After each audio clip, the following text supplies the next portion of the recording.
قرآن مجید میں ہزارہ آیات موجود ہیں جن میں کوئی شرعی حکم بیان نہیں ہوا۔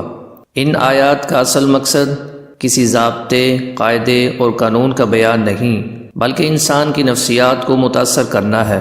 ان آیات کا مطالعہ انسان کے اندر کو بدلنا شروع کرتا ہے۔ وہ جان لیتا ہے کہ یہ وسیع و عریض کائنات خود اپنے وجود میں آئی ہے اور نہ ہی اپنی مرضی سے چل رہی ہے۔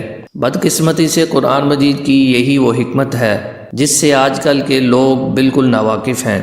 وہ دین کے احکام کو ٹھونس دینے اور نافذ کر دینے جیسی کوئی چیز سمجھتے ہیں۔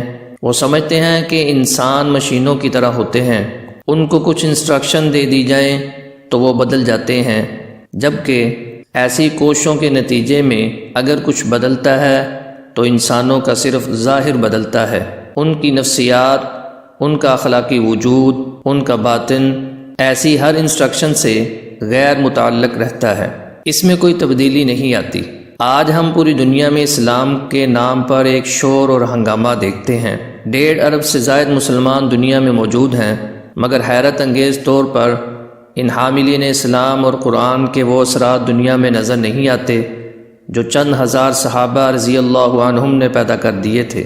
اس کا سبب یہی ہے کہ صحابہ رضی اللہ عنہم کی نفسیات کو قرآن مجید نے بدل کر رکھ دیا تھا، جبکہ آج ہم لوگوں کو مشین سمجھ کر دیندار بناتے ہیں۔